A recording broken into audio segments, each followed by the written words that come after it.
Hello friends and welcome into the Cowboys Report. I am your host Tom Downey. Got a lot to discuss today. Some injury updates, a couple more preseason and training camp notes, and of course we're going to talk about Dak Prescott, Amari Cooper too. Let's start though with Dak Prescott because everyone's still freaking out. You know what?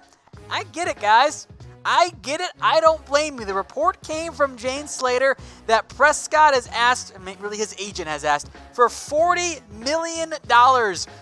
Which is insane to ask for because that doesn't make any sense. Now, I will make note, Pro Football Talk, not sure where we stand as a fan base, if we hate PFT or if we love him right now because it kind of, ebbs and flows with Florio.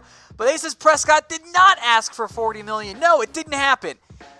Here's the reality here, in that, first off, this is very clearly a war of leaks. Like, Jane Slater, really a leak from the Cowboys, says $40 million because they want the fan base to turn and be against Dak Prescott because they think he's asking for too much, which I get. Pro Football Talk leak from the agent says, no, we're not asking for $40 million. The old damage control there. Again, more reality stuff here because it is a war of leaks. Prescott is not getting $40 million. Do not worry. There is no way the Dallas Cowboys are going to say, you know what, Dak, here's $40 million, unless there are no guarantees attached, which in that case, probably not going to get done anyway. Now, look, we can freak out about it. I get it. It's understandable there. Here's my biggest takeaway from this. It's not even about the money because we don't know what the guaranteed structure looks like and all that, blah, blah, blah. But if the report is accurate, and I trust Jane Slater, she's a good, reporter, that's a sign to me, and this was confirmed by Yahoo Sports, by the way, today. Dak Prescott wants Russell Wilson money. Dak is not going at the Carson Wentz contract of $32 million. He's going at the Russell Wilson deal of $35. Now, when we say meet in the middle, that doesn't necessarily mean the exact middle. That could be some contracts it's more of you meet 65% of the way for the team. Sometimes it's more of the we're going to meet 35% of the team. But Dak asking for such a ridiculously high figure, that's how negotiations go. You ask for way more and come back down towards the middle. But when your reported starting point is $40 million, we're already way out of the ballpark here. We're way out of pocket. That's way too much money for Dak Prescott. This is the contract scale I put together for you guys. If Dallas offers less than 30, which they already have offered him more, that's just not going to be enough. That's just an insulting offer because of the way contract works in the NFL. Like, yes, Dak Prescott has not won a Super Bowl like Russell Wilson has. We're like 2 years removed from Jimmy G being a top 3 highest paid quarterback on 2 games worth of sample size. Like, or maybe really more reality, 6 games worth of sample size. Like, it's how contracts work. If you're above average, you get paid a ridiculous amount of money. 30 to 31, that's a little bit more team friendly. That plus, 30.1, 30.2 to 31, that's kind of team friendly. Still, Dak's going to say no. 32 to 33, that's still a fair offer. If it becomes 34 or 35, that's a Dak-friendly offer. If we get to 35 and above, hold up here. No. You guys know, especially if you watch the show a lot, I'm on board with paying Dak Prescott. I like that range of 31 to 33 at the most. You can maybe talk me into 34. That's a little high, but at that point, it's $1 million. What's really the difference there? But Dak Prescott is not worthy of being the highest paid quarterback in the NFL. He's just not. I believe in Dak Prescott. I think he can be a guy that can win a Super Bowl for you. But no, Dak should not be getting $35 million or more. And yes, the money will be more evened out because you have his 4th year, I should say.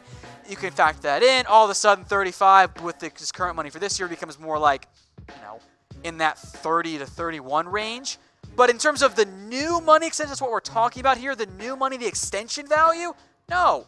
Dak should not be getting 35 or more. That's way too much money. You worry about your team being in a tough cap spot, that's not going to happen. Stephen Jones has made that very clear too. We're not going to be a market setter. If you pay Dak $35 million, well, now that all of a sudden you become a market setter. That's not what the Dallas Cowboys want to do. Now, in terms of the difference between the 40 and 30, maybe it's as simple as the Cowboys said, hey, we'll give you 30, and they included a guarantee structure in there, and Dak's team said, well, with that structure, we need $40 million. I don't know what the exact number is there. Again, it's not going to end up being $40 million. Don't worry about that one there. But here's the biggest reality for me.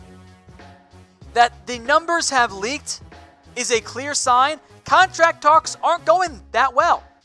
If they were close, the numbers don't leak. We saw the exact same thing with DeMarcus Lawrence to the point where his agent asked to go talk about trades. That's when the numbers came out.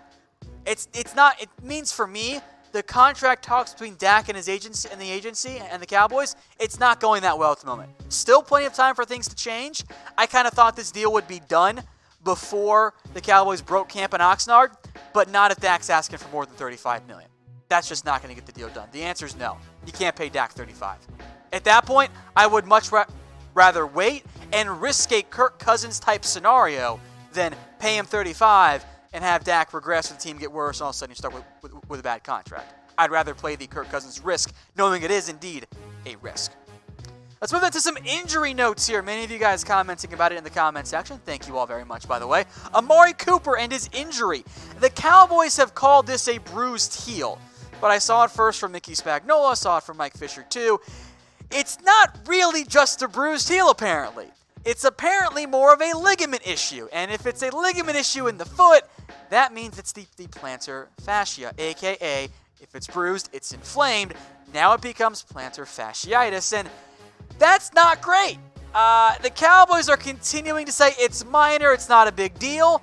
I'll mostly take them at their word for it, but this is not the first time Amari Cooper's dealt with this type of injury, and it is one that tends to linger kind of like a soft tissue injury can do. Cooper had it in 2015. The good news is, he was pretty damn good his first year in the NFL. 72 for 1,000+ yards and 6 touchdowns. I am not going to freak out about this injury. I am going to update it. I will monitor it much more closely than I had been before when I took the Cowboys at their word and when they said it was just a bruised heel. Of course, technically, it is still a bruised heel, but it's not just a bruise. It's a ligament thing as well. The Cowboys are not going to rush Amari Cooper back. That's why he has not practiced since August 2nd. There's no reason to rush Cooper back to the field when it's week 2 of the preseason. It's not that important there. It means more work for Gallup and Cobb, and if Noah Brown gets back, him too. We'll talk about Cedrick Wilson as hit his injury update too. John V. Johnson has a minor thing that's not too concerning, just a shoulder, but it means more work for everybody else on that team. So here's my question for you then. The Cowboys triplets, they're all supposed to get new deals, and we got drama around all of them. It wouldn't be a Cowboys preseason or offseason without it. So what's the most concerning drama? Type Z for Zeke's holdout, D for Dak's contract, or A for Amari Cooper's injury. Let me know in the comment section, Z, D, or A. I see some Z's flowing in. We did put this up, by the way, on our Cowboys Report community channel. 71% voted the Zeke holdout, 21% voted about Dak's contract, and 8% voted for Amari's injury. I actually might flip Amari and Dak, to be honest, but not by much. I think that Zeke's holdout definitely is the most concerning one. As for your update on that, there is none. There's no update on the Zeke holdout. We'll just wait and see at this point.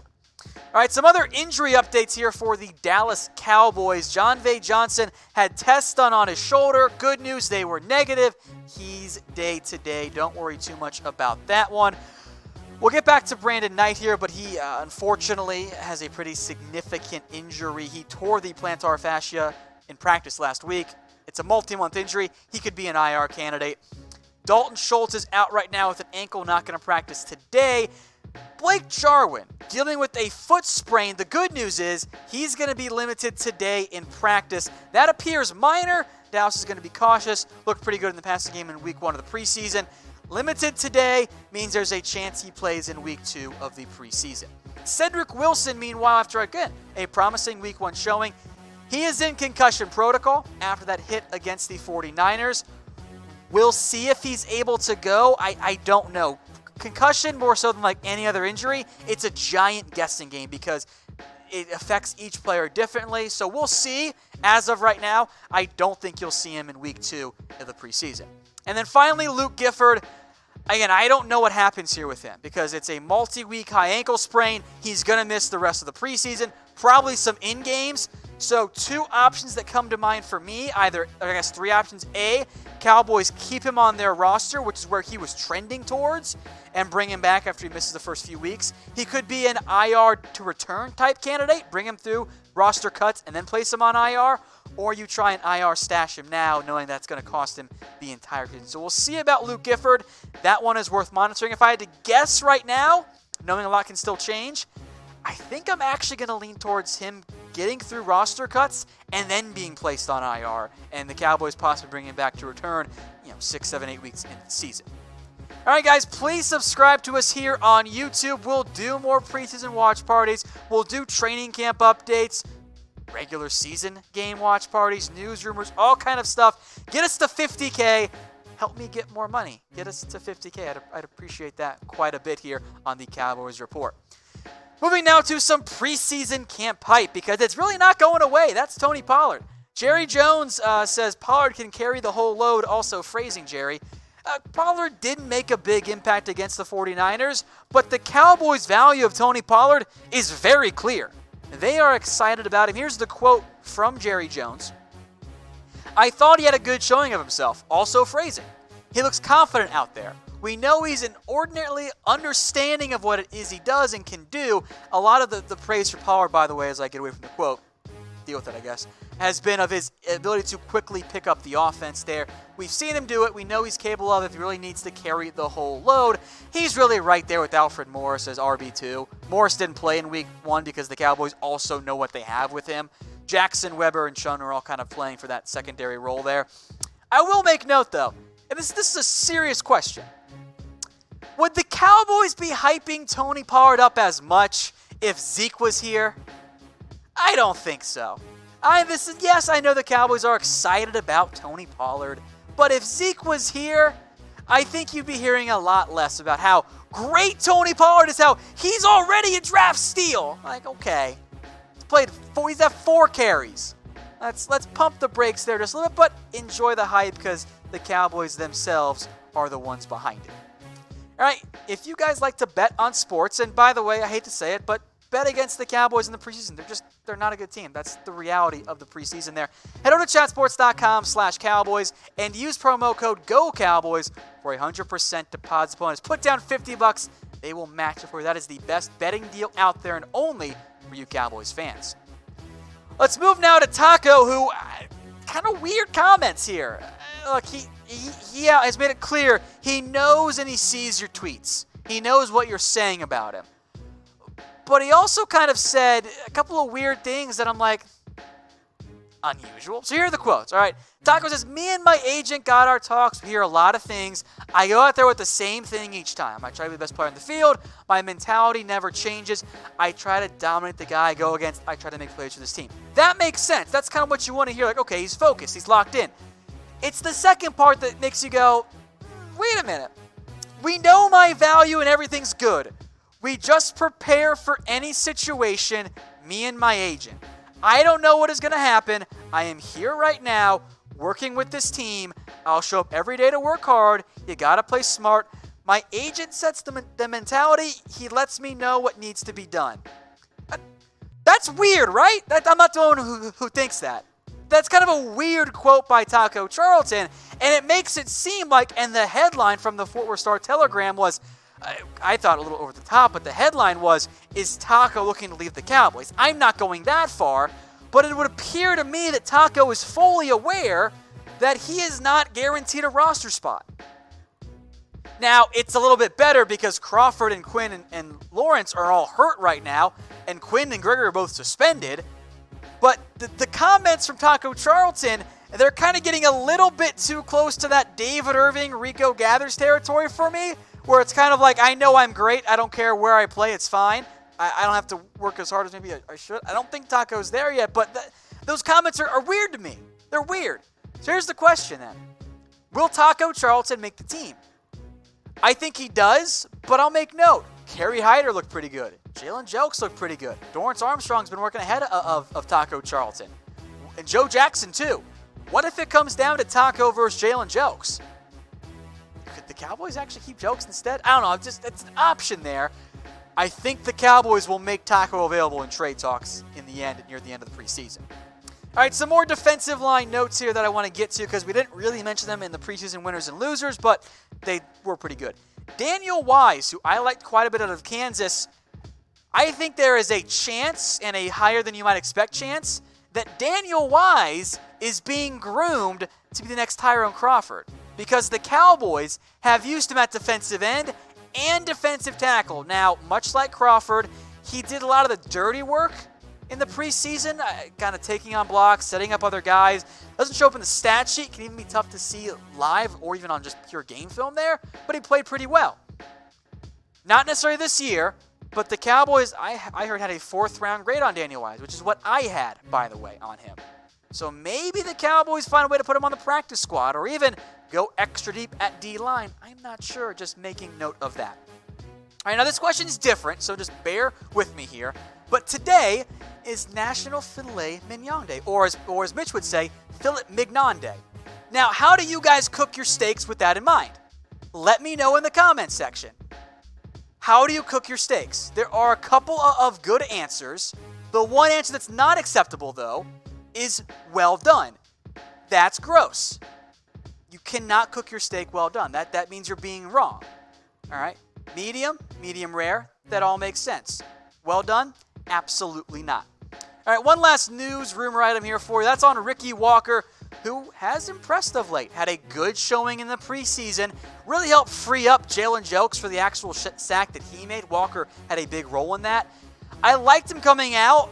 The problem is, that's why I only got a 7th-round grade from me, he flunked his arm length test 29.25 inches.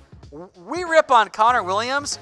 Ricky Walker really got to 29. So for Walker, that kind of killed his draft stock. I think he could be a practice squad guy this year for the Dallas Cowboys. He is better as a pass rusher than he is a rusher. So I am very curious to see what ends up happening with Walker. The issue for both him and Daniel Wise is if you keep Crawford and Woods and Collins and Hill, that's already 4 guys. Covington might be your 5th. I don't know if you're going to end up getting there to 6. So that's your update there on the defensive tackles for the Dallas Cowboys. All right, guys, live Q&A time, so use hashtag Cowboys to get your questions on the show.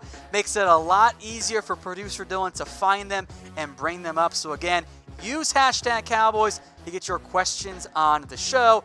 I'm sure we'll have plenty on Dak Prescott. That's not a huge surprise to me. That's fine. First up then from John Liu, $40 million a year. Dak's agents might as well have asked for $100+ a year because he's not going to get it. You're right, John. Look, I think that Dak's team is aware they're not going to get 40, but allegedly asking for 40 is the clear indication of, hey, this is what we expect. Okay, we'll meet you halfway from 40 and 30. That's still highest paid quarterback in the NFL. That's kind of my issue for the Cowboys. You can't pay Dak the highest paid quarterback in the NFL. That's just not the way to go there. All right, Adam says, you have to give him more than Wentz. He has never missed a game, guys. That's fair. I understand that argument. I don't have a problem with it. That's why I'm open to that $32, $33 million range. But you can't give him more than Russell Wilson. That's too much money, and that's overpaying for a quarterback. And yes, the quarterback has the leverage because the alternative is Cooper Rush and Mike White. So if you want to wait, that's fine. You just do play the risk there of paying a lot of money for a quarterback down the road. But if he's asking for 35 or to 40, I'm actually okay with waiting at that point. All right, DeLunatic is up next here. If needed, how confident are you in a running back by committee? More confident than I was in the wide receiver by committee, but it's not the same. And I get that there's a lot of Tony Pollard hype. Tony Pollard becoming a featured back would be something he didn't do at Memphis. He was not the featured back on that team. That was Darrell Henderson. Pollard was a rotational scat back type, which has value, don't get me wrong. I'm just saying that for Pollard to suddenly be the guy after not being the guy at Memphis would be a pretty significant jump for him. So it's easier to do an RB by committee than receiver by committee, but it wouldn't be as easy as just having Zeke back out there on the field. All right, Destroyer Dog, who do you think will retire after the 2019-2020 season? Ooh, good one. Witten? Sean Lee? I think those are the only 2 options. There aren't LP. There aren't very many old guys on this team. So at that point, you're not going to lose that many players, if any, to retirement. Witten, Lee, and LP, those are the only guys I think make sense because of their age for LP and Witten. And Sean Lee's body's like 50 years older now. Unfortunately, he just can't hold up anymore. All right, CAC, do you think we could trade Zeke for Melvin Gordon? It's the same problem, though.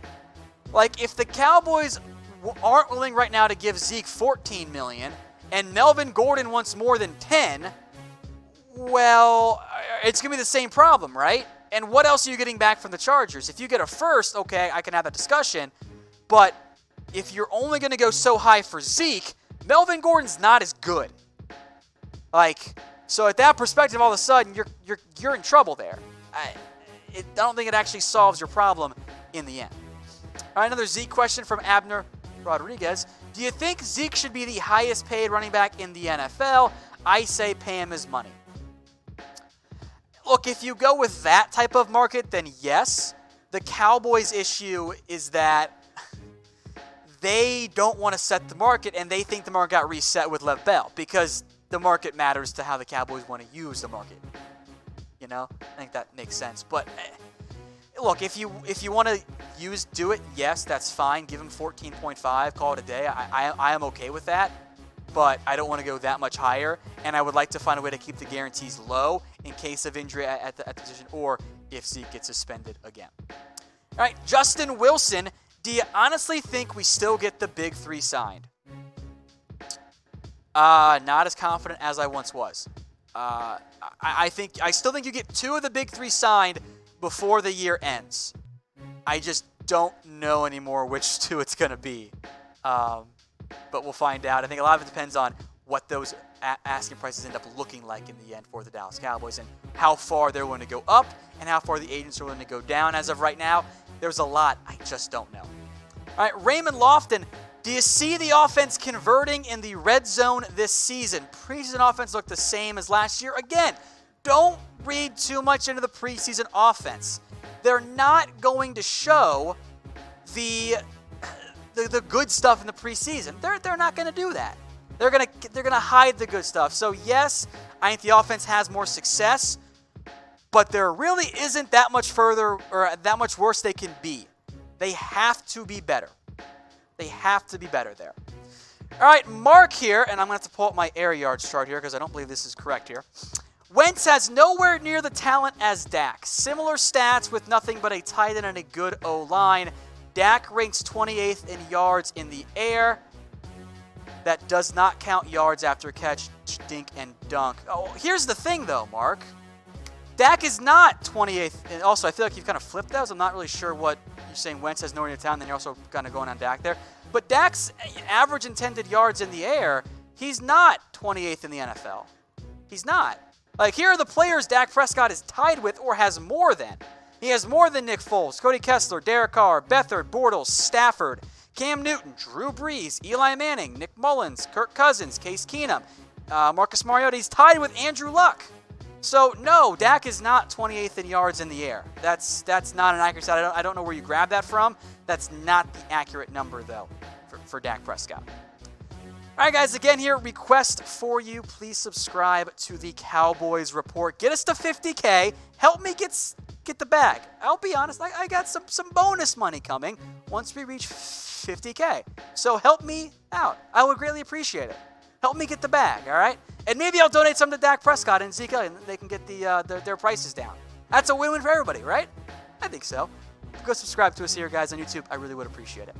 All right, country music and the Dallas Cowboys 21_4. Who are your fantasy sleepers that everyone should be looking at getting on their fantasy league? If you draft Zeke, go ahead and draft Tony Pollard. I think there is some value in Michael Gallup. And, oh, by the way, in all honesty, you should take Dak Prescott. Like, he's been a top 12 fantasy quarterback every year. He offers great value on the ground. And his opening season schedule is easy. Giants, Redskins, Jets. Like, he's going to be a top 10 quarterback for the first 3 weeks. Don't go early quarterback instead. Just take Dak late. Stacy P is drinking the Kool-Aid. Do you think Tony Pollard is a 1,000-yard-a-year back that can win us games? Y'all, we got to lower the expectations on Tony Pollard. I know the Cowboys are hyping him up. They did the same thing with Tavon Austin. I know it's an unusual take. I don't think a running back who never hit 1,000 yards in his overall career in college is going to be a 1,000-yard back in the NFL. There are always exceptions, But the expectation for Tony Pollard should not be 1,000 yards a year. That's going to end up being a disappointment, plain and simple.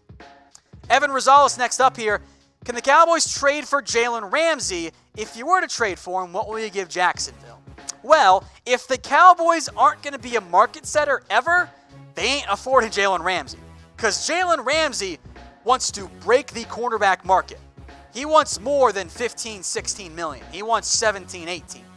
Now, in terms of my trade offer, it'd probably be Byron Jones and some type of pick. How about a really bonkers out there trade idea for you guys?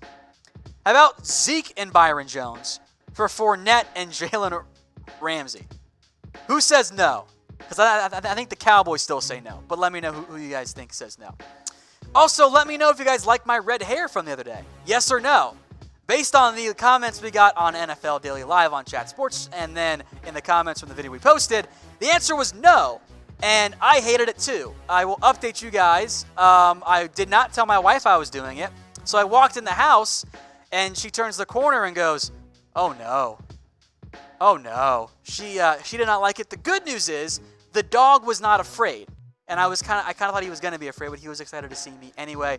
Looking here at the live comments, I see some yeses, and to be honest, that surprises me. Also, shout out D-Lunatic, who thought there was something wrong with his screen. That's pretty funny. All right, franchise. Which of the big three should we trade, if any, and with who? The trade market is not the right timing.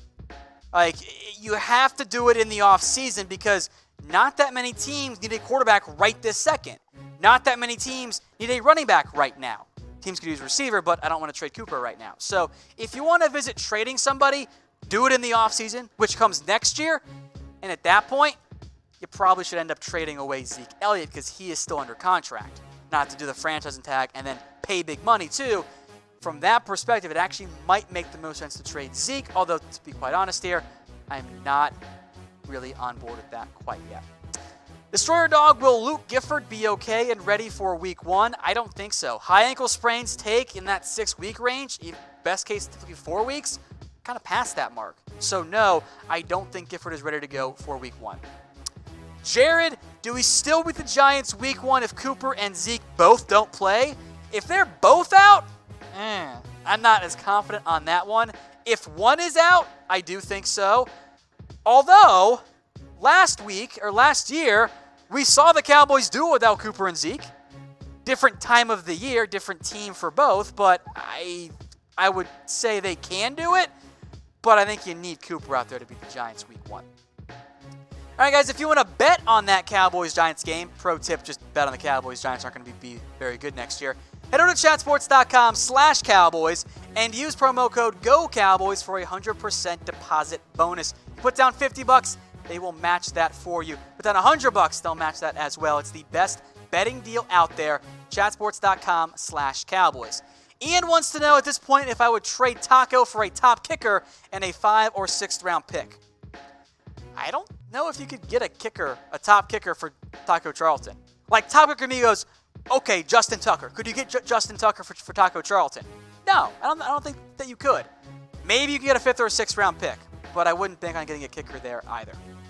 Kyle wants to know how much I think Cooper will get paid. It does depend on when he decides he wants to go in-depth with a contract negotiation, but I think 18, 19 is kind of the lower end or the middle end for Amari Cooper right now. The value goes up. He's a number 1 receiver. He's going to get paid. And, of course, he knows the Cowboys didn't trade a 1st-round pick to let Cooper walk after, 22 games. Don't see that one happen. All right, Adolfo Torres Jr., could you make Dak's contract near Wentz, then make it incentive-heavy to bring it up near Russell? I think that makes a lot of sense. I don't know if Dak is going to do it right now because of what Dak has reportedly asked for, or at least his team has asked for. But I do think incentive-heavy makes some sense to get it up higher there. Make it Super Bowl incentives, and I'm in. Because at that point, I don't care what the money looks like. They won a Super Bowl. That's fine with me. I don't know if it's going to end up being quite that high. I do think, though, that the Wentz deal is kind of the baseline, and that's fine because the Cowboys signed him after Carson Wentz. Other big thing for me is to still probably get this deal done before Jared Goff. Otherwise, it's going to be even more expensive. All right, guys, if we did not get to your questions, I'm sorry. We'll get some more in there. You can tweet them to me at WhatGoingDowney. We'll have it again on Thursday as well. But again, if you didn't get your questions answered, tweet them to me at WhatGoingDowney, and I'll respond to them today, tomorrow, or whenever you send them my way.